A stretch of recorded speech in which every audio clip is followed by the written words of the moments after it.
Gone 10 months with a ruptured tricep tendon torn straight off the bone. But I'm still here. And as long as I am, this is the professional wrestling business. It's a business of grown-ups. This has never been a popularity contest. We all know I probably would have lost that one a long time ago. So tonight we're going to have a little conversation about the future, but first I would like to have a little conversation about my past, which I don't think is checkered. If you would have told 15-year-old me that you're going to sell out the Budokan, that you're going to sell out Madison Square Garden, that you're going to sell out multiple times over every single building in Chicago with a roof.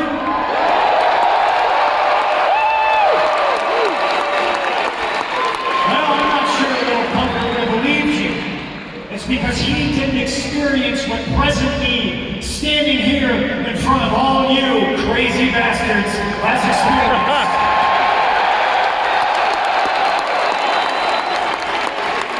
I'm tired of being nice. Tell me when I'm telling lies. I did all these things and I got here to this place riding a wave, riding the backs of smart, passionate, professional wrestling fans like you. Oh gosh, I never fit in somewhere more in my entire life than I have here in professional wrestling. I love you for it. I love you because you love me. And you love me because I have never compromised. I have been unapologetic my entire career. I am me. And I couldn't have done all this without all of you.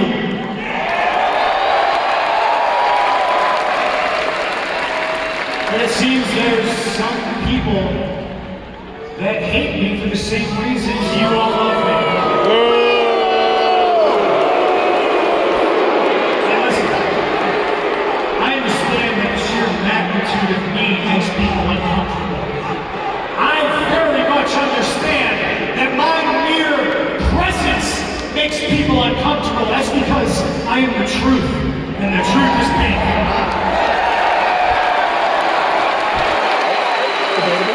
Got more? Got more?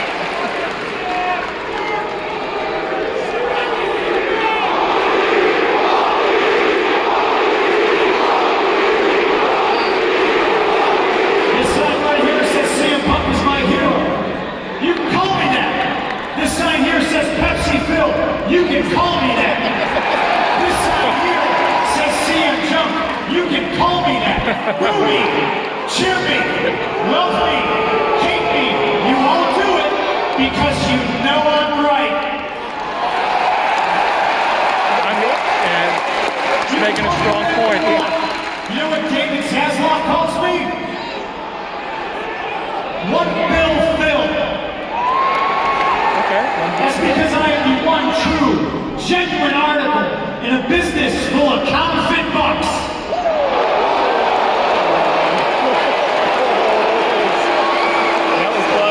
Wow, that was clever. Man. Wow.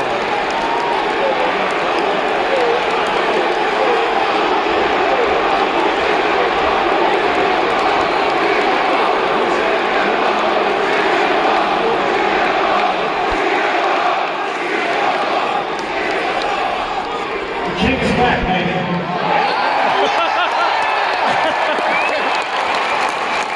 And I do have a lot of things to get off my chest.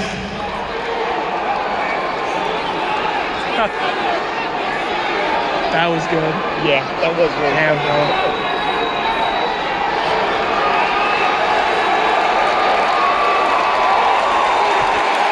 You can tell he's enjoying every second. I got a question, Chicago, and then I'll get out of your hair. Why would I change? This is what Joe Stromer trained me for. I will always speak truth to power. I will always be myself. I will never compromise.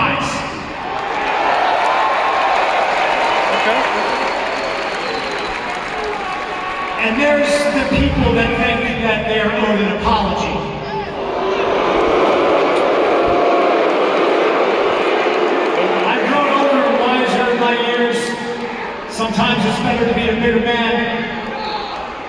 If you feel you're here today and I owe you an apology, here it is. I am sorry that the only people softer than you are the wrestlers you like.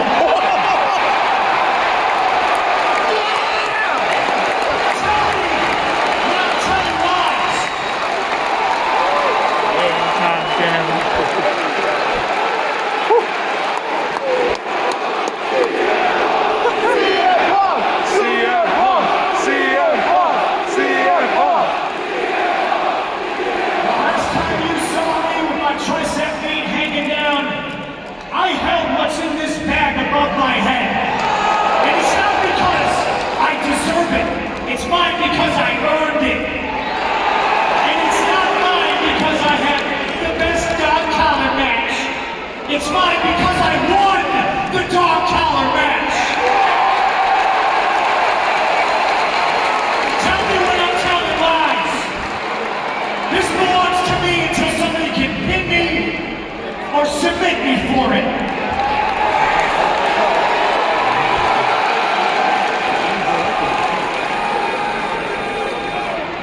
And there are those of you who I'm sure were praying to whatever God you believe in, that I'm going to put these down here in this ring and walk into the sunset, never to be seen again.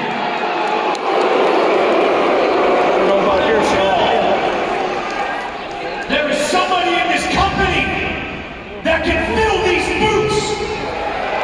They belong on my feet. Tell me when I'm telling lies.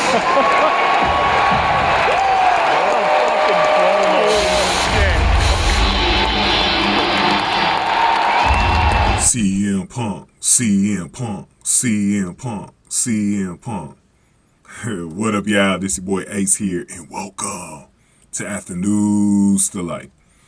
So, welcome in everybody, man, and what a show that it was for the first episode of Collision. Kind of better than what I expected overall, and it was just a nice evening of wrestling, bro. Pro wrestling, man. It was nice to have it, and I tried to compare it to, from what I can remember from the first episode of Dynamite in 2019, and then the first episode of Rampage. I don't remember the first episode of Rampage, but I remember more the second episode when CM Punk returned, and that was an hour long, so it's kind of hard to compare. But I think Collision was definitely better than the first episode of Dynamite, in my opinion. I just thought all the matches were good, and everything like that. So it was pretty good stuff the whole night. But obviously everything was about CM Punk's return. And he delivered. At least he delivered on his end of the spectrum. It was a great opening promo. Genius decision from Tony Khan to book that show, the first show in Chicago, knowing that Punk was going to return. You always want to get the best crowd possible, and Chicago was one of the best pro wrestling crowds in the world. And you definitely want to showcase a show like this in front of a good crowd. Because if you get like a bad crowd, it's like what the WWE usually gets, you're going to get a flat show. So at least they were able, but most AEW crowds are pretty good, but like Chicago's just on another level of greatness, and it was good to see them back at the United Center. It's a shame with the WWE that they booked these shows at Allstate Arena, which is in the burbs of Rosemont, by the airport, and it's kind of like, because I've been there before, and it's a good arena, like, don't get me wrong, but it's also old, and it's just not the best arena in the city. Like, the best arena is United Center, man. That's the house that Michael Jordan built, man. The Black Hawks won 3 Stanley Cup championships in this building, and it's just the building at the most well-known arena in Chicago. So you want to have your shows in there. Now, they're going to do Wintrust, which is smaller. That's the newest arena that came out in the city. They're going to be there Wednesday for Dynamite. And but it's still a nice venue as well. And at least it's in the city. It's actually, that one's close to downtown like the United Center is. I think it's like by the McCormick Place or whatever. So not too far like from the museum campus, you know, Soldier Field and stuff like that. So it's in a nice location as well. Now the Now Arena is way far. It's way far. That's further than where Allstate is. But like I said, just to wrap this up, I would have loved to see WWE do a show or two from the United Center. I think they had some type of contract with Allstate. That's how they always go there. But it'd be better though if they could get in the United Center, man, in a big building like that. Like, it's a shame. They always end up going to Allstate in the WWE, and it's like, man, why don't y'all go to the fucking there, man? And Impact was just in Chicago recently. I think they were at the Cicero Stadium or whatever. So they were kind of more in the city too. So it's a shame with the WWE, but let's get to this promo, man. Great promo that CM Punk cut. I call it the promo of the year so far, because he was definitely he wanted all the smoke in this one, man. He first, we saw that Punk came out. He came out in his wrestling gear, and it looked like somebody was saying his tights was an ode to Bret Hart's tights that he used to wear with the purple stars or whatever. And I like that touch from CM Punk. I actually prefer CM Punk in the tights. I know, a lot of people are used to him when he used to wear the trunks. But I like, especially as he's gotten older, I like the tights with the stars on the stripes. I like that. I think it's a good touch from CM Punk. But I think since he's been back in AEW, he like goes back and forth between them. But like I said, I prefer the tights though more than anything. But yeah, so he had like some I guess it was like it looked like more MMA sneakers or whatever on them, and it was kind of tied up to shoestrings or whatever. And he was showing that as a symbolism that people thought if you come out with the shoes, because usually one of the things that you do when you retire, I think Triple H did this at WrestleMania. I can't remember last year when he retired from in-ring action. And what a lot of wrestlers do, they'll come out and they'll lay their sneakers in the ring, signifying that they're done. And he was like, just in case anybody thought I was going to retire tonight, that was not going to be the case. And then he also had a bag. And I'm going to go over the bag because it's towards the end. But I want to go over some of the things that he talked about real quick. Like I said, it was a great promo. He was very honest in his promo, like he always is. And that's what makes CM Punk CM Punk. That's what people like about CM Punk. Like, he's an acquired taste. You either love him or you hate him. It's one or the other. I appreciate him because he gives so much to what wrestling should be. He's honest, like I said in his promos, even if he comes off like a douche to you and you don't care about him in that way. It is what it is, but he always cuts very good promos. And somebody was, comparing him with MJF, who's the best talker in AEW right now. And I'll give MJF his credit, but I don't really like MJF. Like, his promos lately are just the same. Now, everybody's promos are really the same in pro wrestling, but MJF feels way more the same. This one actually felt a little different from Punk. It's the same style, but this one was a little bit different because he came in, was more in a greeting type situation, told us about his injury and stuff like that. Then he got into the meat of it. So let's get into the meat of it. He started talking about the Elite, and you knew that he had to address them because the Elite actually took a shot at Punk. I believe it was the last time they were in Chicago. When was this? I think it was like back in the fall. I want to say like, when was they in Chicago last time? I think it was like November, I think. I remember it was like after Full Gear, so it was like right around that time. But anyways, they took a shot at Punk back then. And there was these rumors coming out that Punk's team didn't like what they said or whatever. And whether it's true or not, it didn't really matter to me because I knew whenever Punk came back, and I knew he was coming back, because I still feel like overall, the whole media scrum thing was not a real thing. I felt like that was a shoot. Because we still haven't seen any actual security footage, and there should have been security footage available for that fight in the back. Now, they've been saying that, Ace Steel did this or that. That's why he wasn't in attendance and all this other stuff. I'm going with that it was a shoot. If you guys think different, it is what it is. But I still think it's a shoot because I think if it was real, I don't even think Punk is back today. I really don't. I don't think Punk is back. There's no way in hell he would have got suspended or released. We didn't hear anything about him getting released. You know what I'm saying? I don't know if the Elite would have pressed charges for what Ace Steel did, because I think they say like he big kitty Omega's ear or something. So he did something, man. And I'm just like, I don't know, man. It just felt like it was all a shoot. Especially the way Punk was in the media scrum. It looked like Tony Khan was trying to make that look as real as possible. And he fooled some people. I believe we will find out one day if it was real or not. Like, if it was really, one day we're going to find out deep into the future where everybody's old and out of the business. Or even if they're not out of the business, but they're more like in a situation where they're doing podcasts or, they're able to tell the truth about stuff. And we'll probably find out one day in the future. But anyway, so he went over, and he had some good digs at the Elite in this situation. Punk said the truth is the truth. And F the Elite chant broke out, fuck the Elite, in the arena in Chicago. So, and that's the great thing about being in Chicago, too. The fans are going to be on Punk's side. When he starts going to other cities, I think that's when they can turn him heel and stuff like that. Because you won't have to worry about him looking like he's always been the anti-hero, but, he won't have to really worry about a positive crowd response or whatever. And then he brought up Davis Zaslav, who's the Warner Brothers Discovery CEO, and he said he called him One Bill Phil. And he said that's because the genuine article in a business full of counterfeit books. He says because he's the genuine article in a business full of counterfeit books. That was great. I love that, man. That was great. That was great.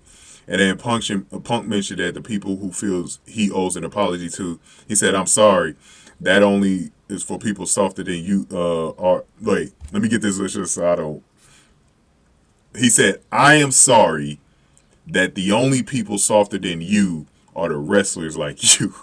And then he said, "Tell me when I'm telling lies." And the crowd continued to chant Punk's name. And he also said, then he started to get into MJF. This is what I'm going to talk about, the bag that he had. So he said that Punk picked up his bag and said the last time the fans saw him, he held what was in his bag above his head. He said it's not because he deserved it. He said it's because of what he earned. He said it's not because he had the best dog collar match. It's because he won the dog collar match. He's referencing to I think the match that they had at Revolution the year before, that dog collar match with MJF. He said Punk said it belongs to him until someone could pin him or submit him for it. So he clearly, I think, had the championship in the bag, and he says he's still technically the champion until someone beats him. And then, he said Punk said until there is someone in the company who could fill his boots, they belong on his feet. And so that's why he was referencing his shoes as well. So the last thing that he said, and this is when he started to walk off, and he said, I think someone asked him what's in the bag, Max, or something like that. And but what he said was what really got me, man. I don't have the direct quote in front of me, but I think he said something along the lines of, I don't have to try to be a star. I am a fucking star. Like something like that. And I was like, damn. He didn't say that on the mic. Like he said that while he was going away up the ramp. And that really got me, like, because at the end of the day, with CM Punk, like I said, it's an acquired taste whether you like him or not. But the one thing you cannot take away from Punk, that dude's a real fucking star. He does sell out these arenas. Look at Collision in Chicago.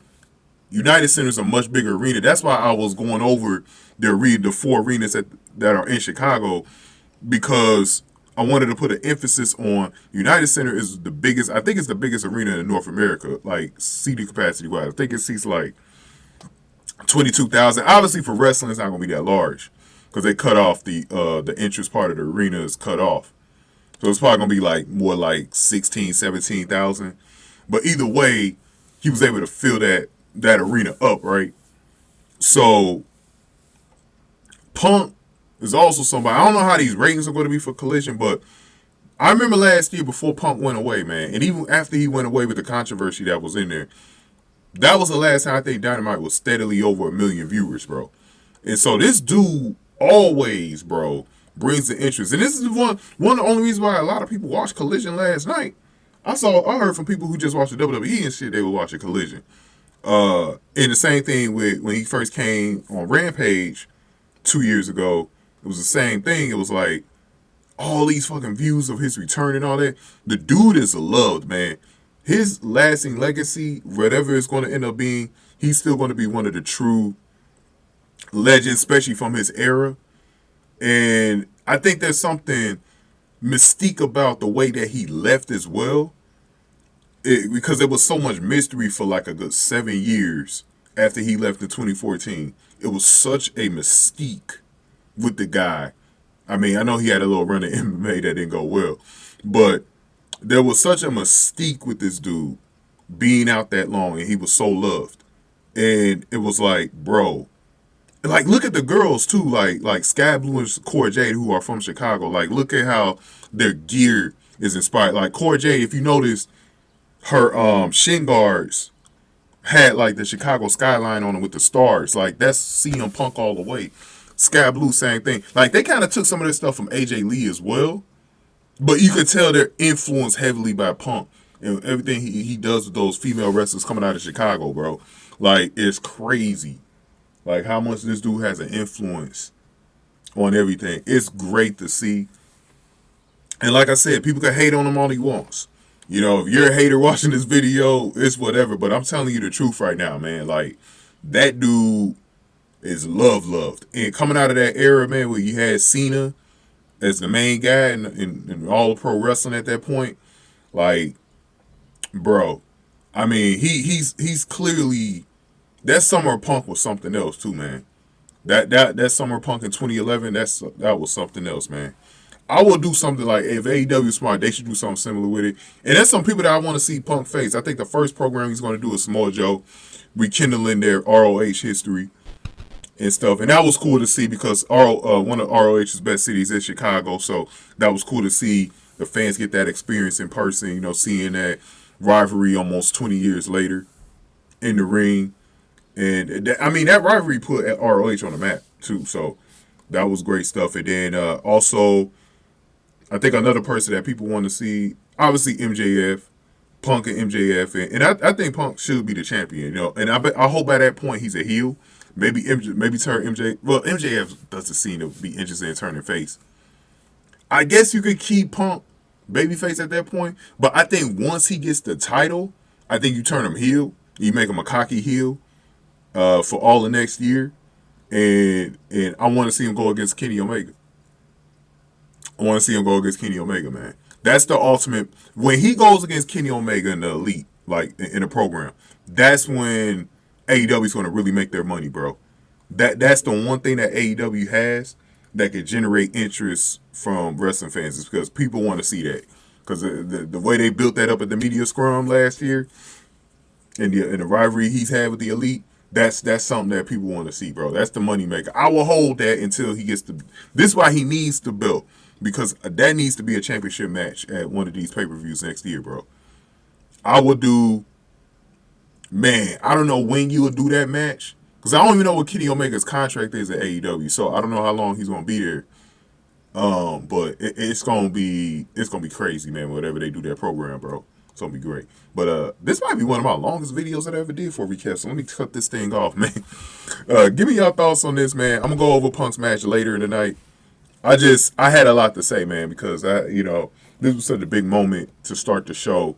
And you'll always remember, when you look back on Collision, you'll always remember, like, this is the first segment, man. So, special stuff, man. Go ahead and get this video a like, share, subscribe, y'all. Thank y'all for watching.